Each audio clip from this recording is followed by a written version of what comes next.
राधे राधे महाराज जी शायद न्यायाधीश हैं, कह रहे कि न्यायाधीश के पद पर बैठकर कभी कभी न्याय व अन्याय का भेद नहीं कर पाते और असमंजस की स्थिति उत्पन्न हो जाती है।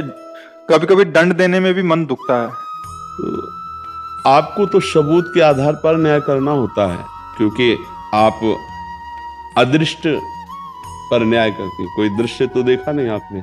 आपके पास जो सबूत होते हैं वकीलों के द्वारा, उसी के आधार पर न्याय करना होता है। तो आप सबूत के आधार पर और अंतरात्मा के आधार पर दो कर सकते हैं। जब आप नाम जप करेंगे और सत्य दृष्टि से देखेंगे तो आपको पता चल जाएगा कि सबूत भले इसके खिलाफ है, लेकिन अभी रुकना चाहिए, हमें और सबूत ढूंढने चाहिए, क्योंकि निर्दोष है। क्योंकि भगवान अंदर सबके बैठे हैं। यदि आप हृदय में नाम जप करेंगी और सत्य का आश्रय लेंगी तो निर्दोष की दृष्टि में दृष्टि मिलाने से बता देगा, उसकी दृष्टि बता देगी कि ये निर्दोष है, इसको फंसाया जा रहा है। क्योंकि अर्थ की प्रधानता होने पर दोषी अपने सबूत एकत्रित कर सकता है मुक्त होने के, और अर्थहीनता होने के कारण निर्दोष असमर्थ हो सकता है। ये मतलब जैसे आप कृपा करके पधारी, इससे बहुत बड़े बड़े वकील भी आते हैं, तो उन्होंने स्पष्ट अपनी बात कही कि हमारी तो कंपनियां ही हैं और वो हमको सिखाती ही हैं, हमको उसको मुक्त कराना है जो मेरा, तो फिर दुर्गति भी पक्की है।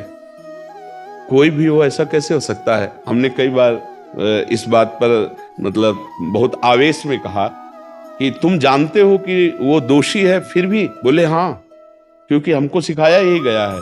तो ठीक है, क्या तुम्हारी बहन के साथ कोई गंदा आचरण करे फिर तुमको रुपया दे और आप जानते हो दोषी, आप मुक्त कर दोगे?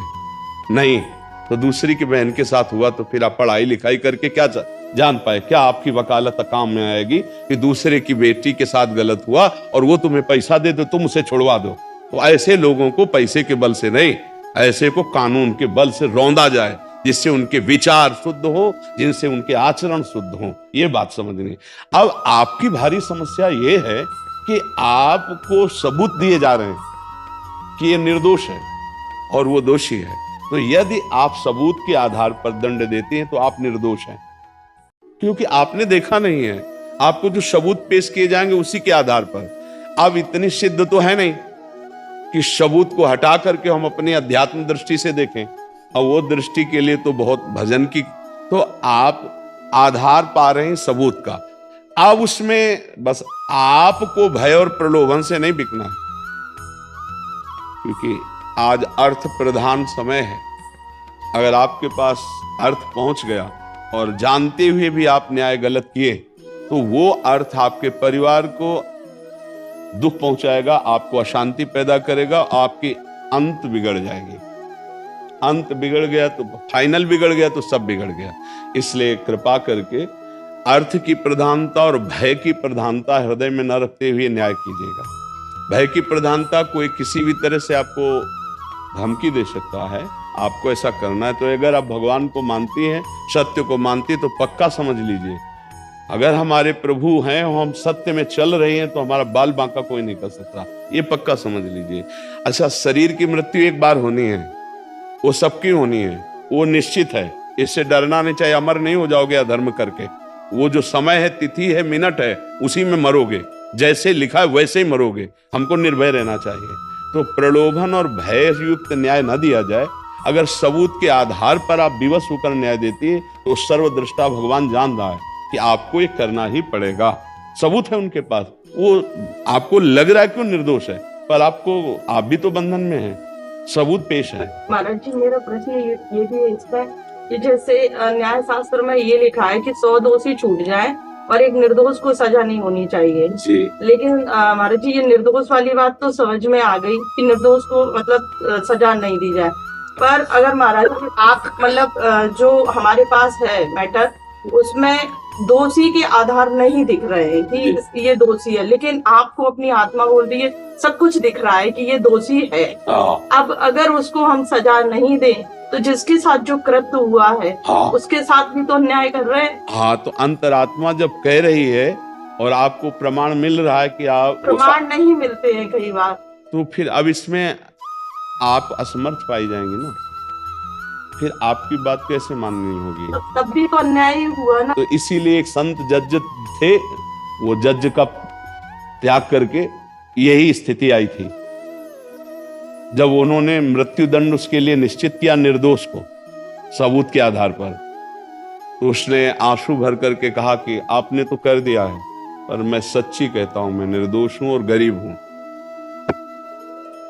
तो वो हिल गए एकदम, मतलब आखिरकार हृदय तो सबके है।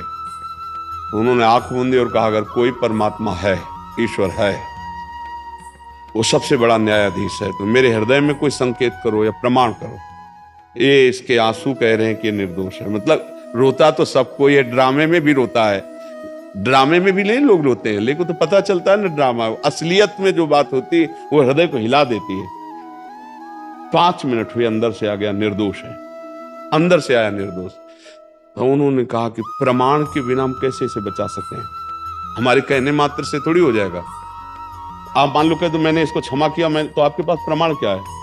फिर आपको कहा जाएगा कि आपको पहुंच चुकी होगी रकम, इसलिए आप ऐसा, वकील आपके खिलाफ हो सकता है कि सर हम आपको प्रमाण दे रहे हैं, आप उसके पक्ष में कर रहे हैं, इसका मतलब है कि उन्होंने थोड़ी देर के लिए भगवान से प्रार्थना की कि मुझे प्रमाण चाहिए।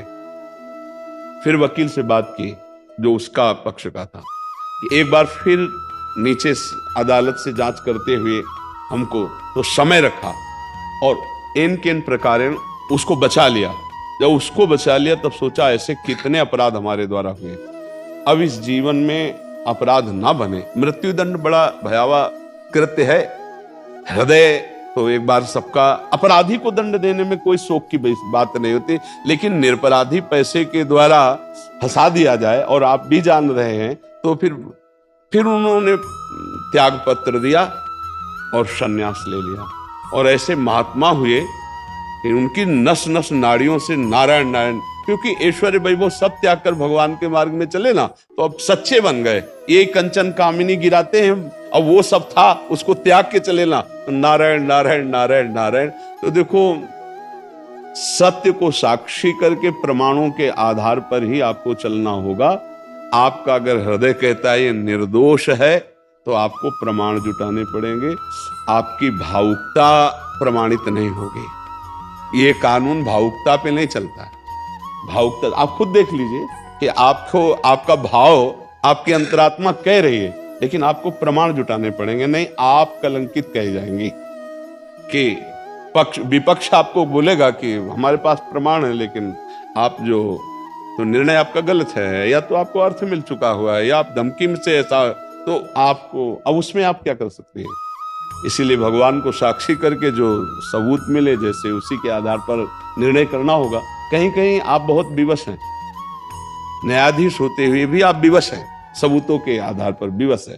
तो इसलिए मुझे लगता है कि भगवान तो देख ही रहे हैं आपके हृदय को कि आप छल कपट या अर्थ की आदि की कोई भावना नहीं, तो आप फंसेंगे नहीं, मतलब आप इस कर्म जाल में नहीं फंसेंगे।